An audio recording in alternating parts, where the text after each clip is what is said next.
विज्ञान। तो आज हम लोग क्लास 12 जियोग्राफी का चैप्टर फर्स्ट मानव भूगोल के विषय क्षेत्र के बारे में पढ़ेंगे। तो चलिए हम लोग जानते हैं मानव भूगोल किसे कहते हैं। सबसे पहले ये जान लो, जो सब्जेक्ट पढ़ रहे हो भूगोल उसके बारे में जानना जरूरी।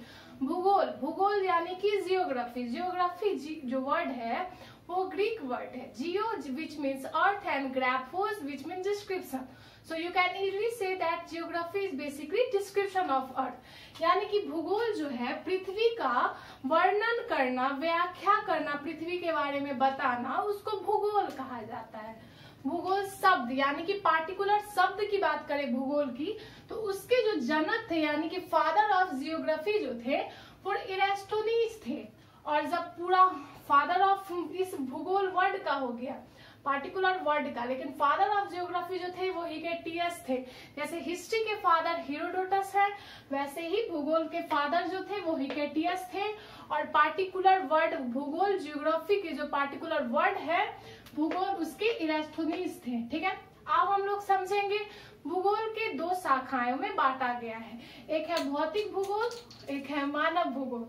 भौतिक भूगोल यानी कि फिजिकल जियोग्राफी और ह्यूमन जियोग्राफी।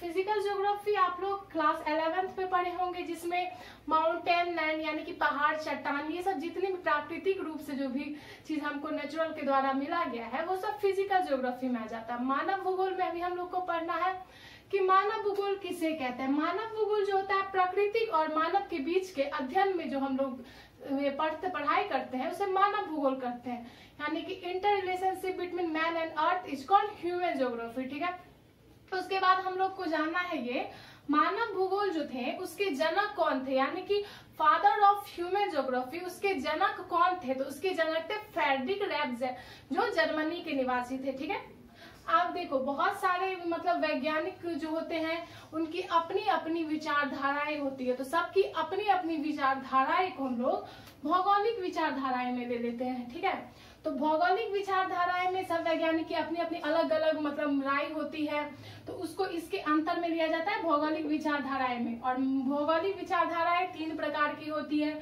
मानव का प्रकृतिकरण, प्रकृति का मानवीयकरण और नव निश्चयवाद, जिसको रुको और जाओ कहते हैं। तो मानव के प्रकृतिकरण में इसमें प्रकृति का प्रभाव ज्यादा होता है। यानी कि यहाँ पे जो लोग थे आदिम जमाना के, वो लोग जो थे पहले बरसात होती थी तो वो लोग छिपते नहीं थे, घर बना नहीं था, तो वो लोग सोचते थे कि जो भगवान गुस्सा हो गए हैं वो बारिश करवा रहे हैं, तो लोगों को पता नहीं था। तो वहां पे जब प्रकृति का ज्यादा प्रभाव था, लेकिन इस मानव का प्रकृतिकरण हो गया। इसी का जस्ट अपोजिट है प्रकृति का मानवीकरण, जिसको हम लोग समवाद भी कहते हैं। इसमें मानव का प्रभाव ज्यादा हो गया। मानव जो थे मतलब जितने भी आदमी मतलब मानव जो थे मतलब ह्यूमन बींग्स, वो जान गए कि बारिश होता है तो हम लोगों को घर में छिपना चाहिए। पेड़ काट के उसका मतलब यूज करता है, घर बनता है पेड़ से, जिससे ये ब्लैक बोर्ड है वो भी मतलब लकड़ी से बना है। तो बहुत ज्यादा पेड़ की कटाई करने लगे, तो जब भी मतलब पेड़ की कटाई होगी ज्यादा तो फिर तो ग्लोबल वार्मिंग सब होगा ही।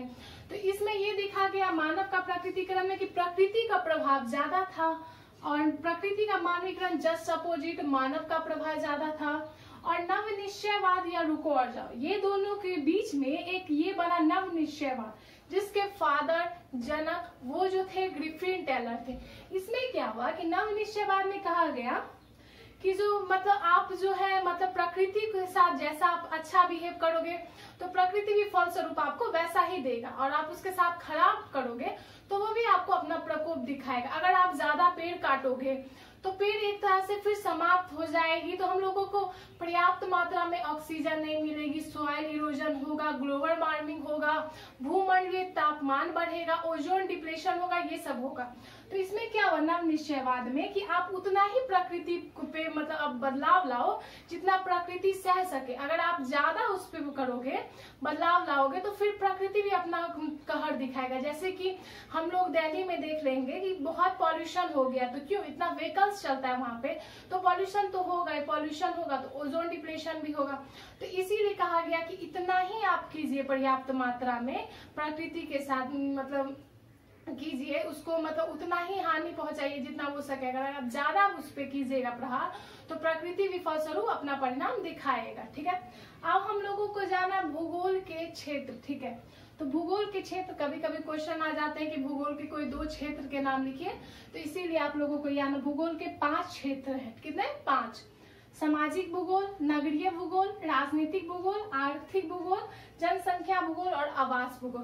तो ये भूगोल के क्षेत्र के नाम हो गए। एग्जाम में पूछ दिया जाएगा जैसे कोई भी 2 क्षेत्र भूगोल के बताने के लिए नाम, तो ये दोनों में से किस समय से कोई 2 आप लोग लिख लीजिएगा। तो आई होप आपको ये चैप्टर समझ आ गई होगी, पूरी चैप्टर कंप्लीट हो गई है। नेक्स्ट वीडियो में नेक्स्ट चैप्टर के साथ कंटिन्यू करूंगी, तो तब तक के लिए बाय बाय।